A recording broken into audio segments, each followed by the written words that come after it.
샬롬, 6월의 첫날 하나님 말씀 앞에 나오신 모든 분들을 환영하고 또 축복합니다. 같이 기도하겠습니다. 만복의 근원이 되시는 아버지 하나님, 우리에게 새로운 날을 허락하여 주셔서 감사합니다. 오늘부터 시편 말씀을 가지고 묵상을 시작합니다. 말씀을 깨닫는 은총을 허락하여 주시고 우리 영혼의 양식을 충만하게 공급해 주시기를 원합니다. 말씀과 기도를 통해서 우리가 영적인 건육이 더 커지게 하여 주시고 주님과 더 가까이 교통하며 살아가는 은혜를 허락해 주시옵소서. 예수님의 이름으로 기도하옵나이다. 아멘. 네, 오늘 하나님께서 우리에게 주신 말씀은 시편 1편의 말씀입니다. 같이 합독하겠습니다. 복 있는 사람은 악인들의 꾀를 따르지 아니하며 죄인들의 길에 서지 아니하며 오만한 자들의 자리에 앉지 아니하고 오직 여호와의 율법을 즐거워하여 그의 율법을 주야로 묵상하는도다. 그는 시냇가에 심은 나무가 철을 따라서 열매를 맺으며 그 잎사귀가 마르지 아니함 같으니 그가 하는 모든 일이 다 형통하리로다. 악인들은 그렇지 아니하며 오직 바람에 나는 겨와 같도다. 그러므로 악인들은 심판을 견디지 못하며 죄인들이 어인들의 모임에 들지 못하리로다. 무릇 어인들의 길은 여호와께서 인정하시나 악인들의 길은 망하리로다. 아멘. 네, 시편 1편 말씀을 통해서 말씀 묵상, 형통함의 비결이라는 제목으로 말씀을 나누도록 하겠습니다. 이 세상의 모든 복의 근원이 누구이십니까? 바로 하나님이시죠. 창세기 1장 28절에 따르면은 하나님께서 처음부터 모든 사람에게 복을 주셨다고 말씀하십니다. 모든 사람에게 차별 없이 하나님이 주신 일반적인 복이 있는 것이죠. 그 복을 통해서 사람들이 지금도 살아가고 있는 것입니다. 이것을 히브리어로는 바라크의 복이다 이렇게 말합니다. 그런데 하나님께서는 하나님을 경외하고 또 사랑하는 그런 사람들에게 주시는 복이 따로 있다는 것입니다. 이것을 아샤르라고 말하는데 시편 본문의 복은 바로 이 아샤르의 복을 말하는 것입니다. 사람의 육신은 음식을 먹고 호흡을 해야 살아갑니다. 그와 마찬가지로 우리의 영혼도 건강하려면 하나님의 말씀을 양식으로 먹고 기도로 호흡을 해야 합니다. 하나님의 말씀 안에는 우리의 삶에 필요한 모든 것들, 모든 영양소들, 모든 좋은 것들이 가득 들어있는 것입니다. 생명과 구원의 말씀, 지혜와 능력의 말씀, 위로와 권면의 말씀, 약속과 소망, 그리고 내 삶을 인도하시는 모든 길이 하나님의 말씀 가운데 있습니다. 마치 보물창고와 같은 것입니다. 그 안에서 우리가 나를 향하신 하나님의 뜻을 찾아내는 것을 우리가 묵상이라고 말합니다. 그리고 찾아낸 하나님의 뜻을 순종하면은 당연히 내 삶에는 형통함이라는 결과가 뒤따르게 되는 것입니다. 신약 성경에서는 하나님의 말씀을 로고스라고 표현을 하죠. 그런데 또 어떤 곳에서는 레마라고 표현한 것도 있습니다. 레마는 어떤 특정한 시간과 상황에 맞춰서 주님께서 주시는 그 말씀을 뜻하는 말입니다. 누가복음 5장 4절과 5절을 보면은 예수님께서 시몬에게 깊은 데로 가서 그물을 내려서 고기를 잡으라고 말씀하고 있습니다. 그래서 시몬 베드로가 선생님, 우리들이 밤이 새도록 수고하였으되 얻은 것이 없지만은 말씀에 의지하여 내가 그물을 내리리다 하고 순종했습니다. 이때 예수님의 말씀이 레마의 말씀입니다. 그 레마의 말씀을 베드로가 순종하니까 놀라울 정도로 고기가 많이 잡혔던 것이죠. 우리가 매일 이 생명의 말씀의 주제를 가지고 새벽 묵상을 해나가고 있지 않습니까?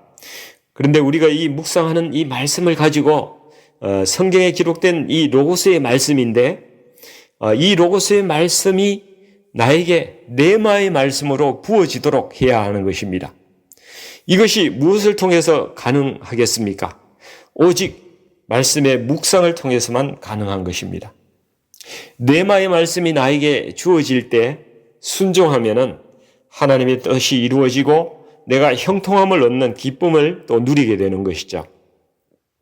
본문 1절에서 3절까지 말씀을 모든 수식어를 제외하고 핵심 키워드만 한번 읽어 보시겠습니다. 복 있는 사람은 오직 여호와의 율법을 즐거워하며 그의 율법을 주야로 묵상하는도다. 그가 하는 모든 일이 다 형통하리로다. 이 말씀이 얼마나 중요한 하나님 나라의 원칙인지 우리는 여호수아와 솔로몬에게 주시는 말씀을 통해서도 다시 한번 확인을 할 수가 있습니다. 하나님께서 이스라엘의 그 새로운 지도자가 되어서 이 백성을 이제 어떻게 인도할까 이렇게 두려워하고 있는 여호수아에게 여호수아 1장 8절에서 이렇게 말씀을 주십니다. 이 율법책을 내 입에서 떠나지 말게 하며 주야로 그것을 묵상하여 그 안에 기록된 대로 다 지켜 행하라. 그리하면 내 길이 평탄하게 될 것이며 내 길이 형통하리라. 또 다윗이 임종할 때가 가까이 오니까 자기 인생을 통해서 가장 중요한 교훈을 아들이며 또 후계자인 솔로몬에게 말을 해줍니다. 열왕기상 2장 1절에서 3절 말씀을 보면은 다윗이 죽을 날이 임박하매 그의 아들 솔로몬에게 명령하여 이르되 내가 이제 세상 모든 사람이 가는 길로 가게 되었노니 너는 힘써 대장부가 되고 내 하나님 여호와의 명령을 지켜 그 길로 행하여 그 법률과 계명과 율례와 정거를 모세의 율법에 기록된 대로 지키라. 그리하면 내가 무엇을 하든지 어디로 가든지 형통할지라. 오늘 시편 1편의 말씀과 너무 똑같지 않습니까? 왜냐하면 이것이 하나님 나라의 대원칙이기 때문입니다. 우리 인생에서 가장 중요한 것이 무엇이겠습니까? 그것은 내가 복 있는 사람이 되는 것입니다. 복 있는 사람이 되는 비결을 지금 우리에게 명확하게 하나님께서 알려주고 있지 않습니까? 우리가 하나님을 경외하고 말씀을 사랑하고 주야로 그것을 묵상하고 그것을 내 삶에 적용하면은 내가 복 있는 사람이 되고 내가 범사에 형통하게 된다는 것입니다. 그럼 형통하다는 것은 어떤 것을 말하는 것입니까? 3절의 말씀을 보시면은 형통함에 대한 비유의 말씀이 있죠. 시냇가에 심은 나무가 철을 따라 열매를 맺으며 그 잎사귀가 마르지 아니함 같다고 이야기를 하고 있습니다. 나무가 시냇가에 있으면은 아무런 걱정이 없는 것이죠. 가뭄이 온들 무슨 걱정이 있겠습니까? 인생의 고난이 찾아온들 무슨 걱정이 있겠습니까? 하나님이 함께 하셔서 늘 공급해 주시고 보호해 주시는 것이 바로 형통한 것입니다. 또 잎사귀가 마르지 아니함 같다고 말하는데 왜 잎사귀가 마르지 않겠습니까? 그 안에 생명이 있기 때문입니다. 성령께서 내 안에 계시기 때문에 구원의 생명의 보증이 되어주시는 것입니다. 또 철을 따라 열매를 맺는다고 이야기하고 있지 않습니까? 정한 때가 되면은 하나님의 뜻이 이루어진다는 것입니다. 때가 이르기 전에는 아직 열매가 맺히지 않기 때문에 형통하지 않은 것처럼 보일 수도 있을 때가 있을 것입니다. 그러나 하나님의 때가 되면은 열매가 꼭 반드시 맺힌다는 것입니다. 요셉의 예를 한번 보시겠습니다. 요셉은 형들의 시기로 인해서 애굽으로 팔려가서 보디발의 집에서 노예 생활을 하고 있었습니다. 그런데 그 주인이 보니까 여호와께서 그와 함께 하심을 보고 또 여호와께서 그의 범사에 형통하게 하심을 보았더라. 이렇게 창세기 39장에서는 말씀하고 있습니다. 또 보디발의 아내의 모함으로 감옥에 갇혔을 때도 간수장은 그의 손에 맡긴 것을 무엇이든지 살펴보지 아니하였으니 이는 여호와께서 요셉과 함께 하심이라. 여호와께서 그를 범사에 형통하게 하셨더라. 이렇게 또 창세기 39장 23절에 말씀하고 있습니다. 일반적으로 볼 때에 남의 집에 종살이하고 감옥에서 간수장의 보조 역할을 하는 그 삶이 무언 형통한 삶이라고 할 수가 있겠습니까? 그러나 여호와께서 요셉과 함께 하심으로 범사에 형통하게 하셨다고 말씀하고 있습니다. 우리 눈에는 아직 그 열매가 보이지 않지만은 요셉이 하나님을 경외하고 말씀에 순종하기 때문에 그가 비록 노예의 신분이고 죄수의 신분이었지만은 하나님의 은혜와 은총이 시냇물처럼 공급되고 있었고 또 그 안에 하나님의 생명이 있었고 하나님의 성령이 그 위에 머물러 있기 때문에 마르지 않는 그런 푸른 잎이 무성한 것처럼 그렇게 형통할 수 있었던 것입니다. 그리고 요셉의 열매는 많은 시간이 흐른 후에 그 13년이라는 고난의 시간이 흐른 후에야 맺혀지는 것을 보게 됩니다. 그러면 왜 요셉에게 이런 고난의 시간이 필요했던 것일까요? 하나님의 뜻은 요셉이 애굽의 총리가 되어서 또 그의 가족을 애굽으로 데려오는 일이었습니다. 그러나 총리를 바로 시키기에는 아직 요셉의 능력이 너무 부족했습니다. 그래서 하나님께서 요셉을 훈련시키시는 것입니다. 큰 살림을 사는 가정 총무로서의 역할도 하게 하셨고 또 왕의 시위대장의 감옥에 보내서 훈련을 받게 하셨습니다. 이 감옥은 좀 특별한 감옥이었죠. 왜냐하면 왕과 그 지근거리에서 일하는 그 참모들이 왕의 노여움을 받아서 들어왔다가 또 노여움이 풀리면은 나갔다가 하는 그러한 감옥인 것입니다. 그런데 이들이 감옥에서 다른 일 뭐 하겠습니까? 이들이 나라에 돌아가는 여러 가지 일들에 대한 의견 교환과 토론을 벌이고 자기들이 가진 지식을 마음껏 이야기할 것입니다. 아마 요셉은 감옥에서 이들의 수발을 들면서 애굽의 정치, 경제, 사회, 산업, 또 국방, 외교 분야 이런 전 분야의 국가의 모든 일을 이른바 최고 지도자 과정을 자연스럽게 이수하는 그런 시간이 되었을 것입니다.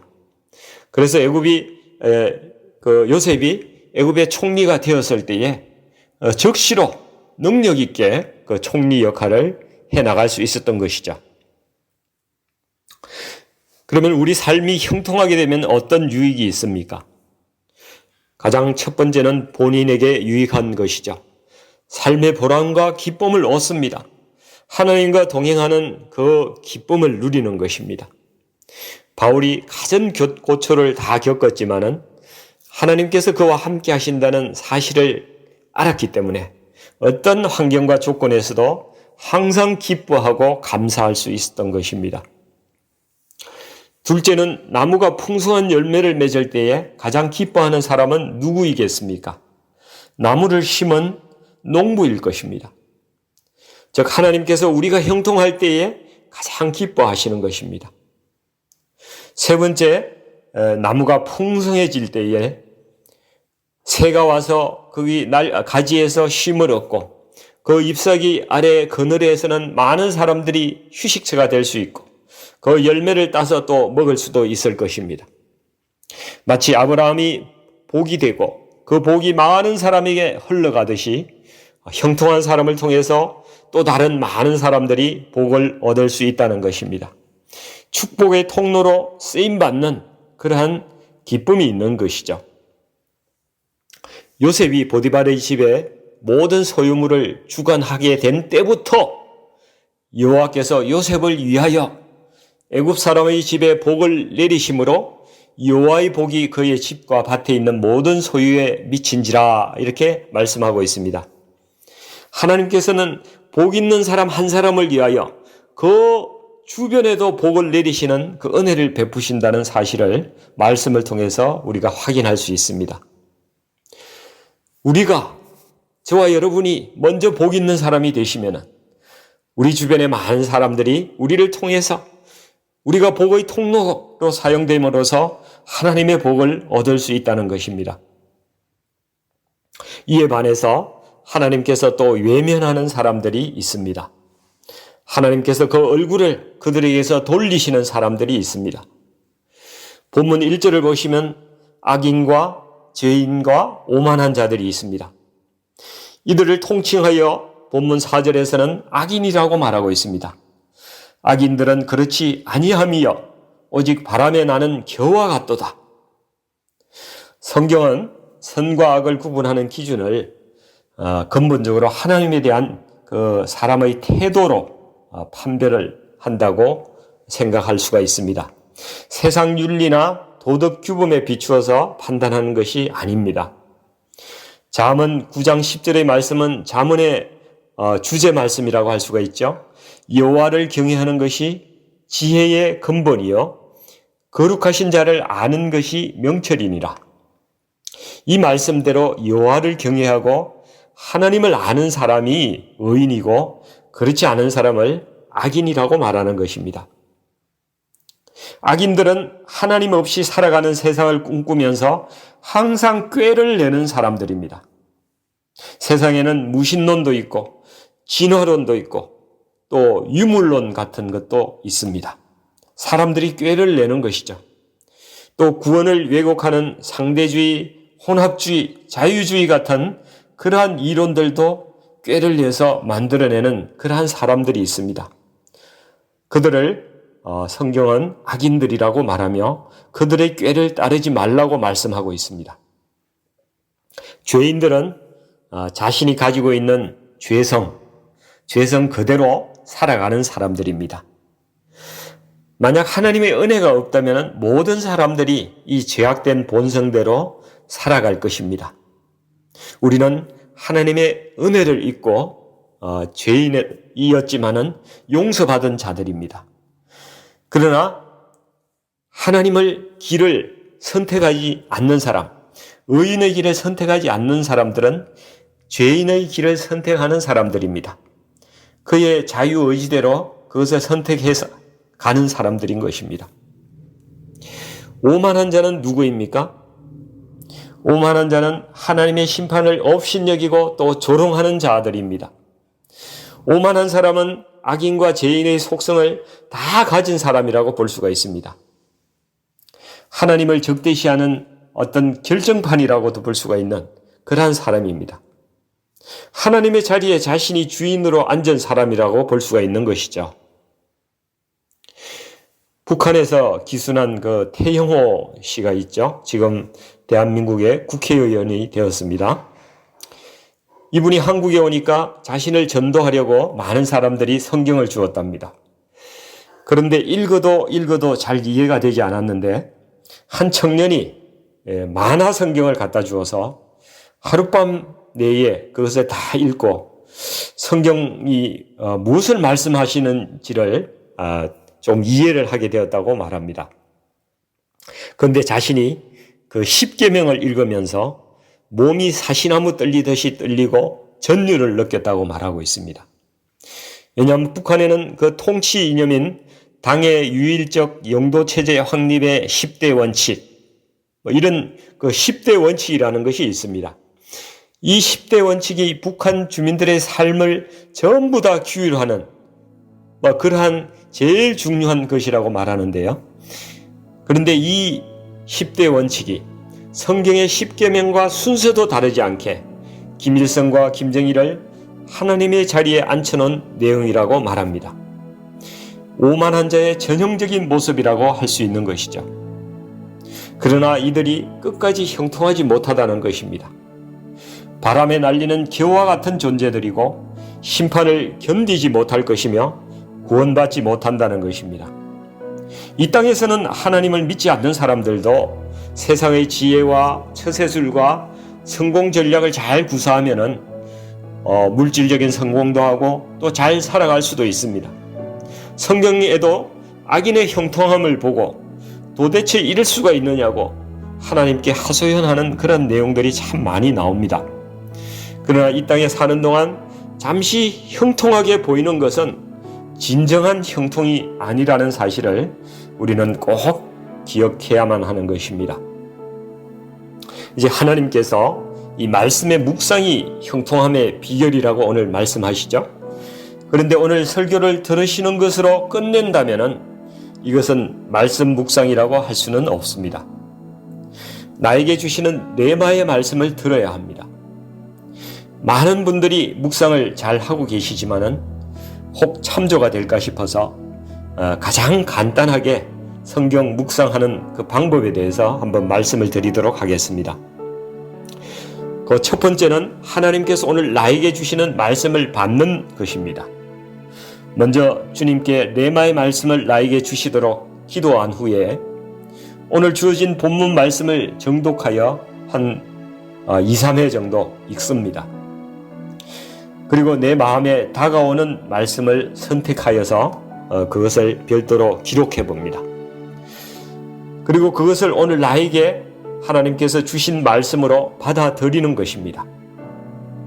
그리고 두 번째는 이 말씀을 붙들고 이제 묵상하는 것입니다. 왜 이 말씀이 내 마음에 다가왔는지 그 이유를 한번 적어봅니다. 그렇게 하면 나를 향하신 하나님의 뜻이 무엇인지를 알게 되고 또 나의 내면에 숨겨져 있던 감정들, 생각들, 그리고 죄악들도 드러나게 됩니다.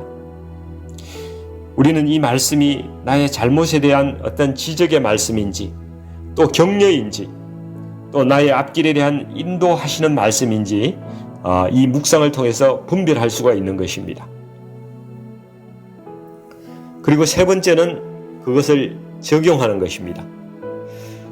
주님, 오늘 내가 무엇을 하기를 원하세요? 라고 주님과 대화를 해보는 것입니다. 그리고 그 떠오르는 생각을 한번 적어보시기 바랍니다. 그리고 그 적은 생각을 내 삶의 장면에서 오늘 적용해 보는 것이죠. 혹시 누구에게 전화를 해보라는 그런 마음이 들었다면 전화해서 안부도 묻고 그분과 대화를 해보는 것이죠. 그러면 하나님께서 왜 전화를 하라고 했는지 그것이 알게 될 수도 있다는 것입니다.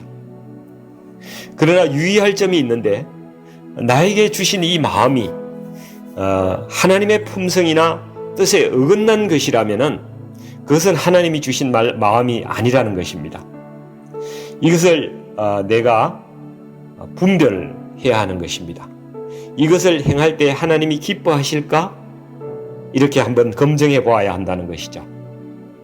그리고 그 말씀을 순종함으로써 이제 나타난 은혜가 있었다면 그것을 기록해 두었다가 구역 모임에서 간증을 하면 좋을 것입니다. 매일 우리가 이렇게 실천해 나갈 때에 익숙해지면 나에게 주시는 하나님의 음성을 더 분명히 들을 수 있을 것입니다. 사랑하는 성도 여러분, 하나님께서는 말씀을 통하여 우리와 소통하십니다. 또 말씀을 통하여 하나님께서 우리에게 지혜를 주시고 능력을 주시고 위로와 소망을 주십니다. 말씀 묵상이 하나님의 복의 통로입니다. 매일 저와 여러분이 말씀을 가까이 하고 묵상하심으로 복 있는 사람이 되고 형통한 삶을 누리는 사람이 될 수 있기를 주님의 이름으로 간절히 축원드립니다. 같이 기도하겠습니다. 만복의 근원이 되시는 아버지 하나님, 저에게 늘 복을 주셔서 살아가게 하심을 감사드립니다. 우리가 하나님의 말씀을 묵상하면서 하나님과 더 친밀해지고 또 교제하기를 원합니다. 말씀을 묵상하는 기쁨이 저에게 넘치게 하시고 매일매일 주님이 주시는 그 레마의 말씀을 통해서 이 땅에서 주님의 뜻을 이루고 우리가 형통하게 살아갈 수 있도록 인도해 주시옵소서. 이 땅에서 주님의 기쁨이 되게 하시고 또 복의 통로로 쓰임받는 인생이 되게 하여 주시옵소서. 예수님의 이름으로 감사하며 기도하옵나이다. 아멘.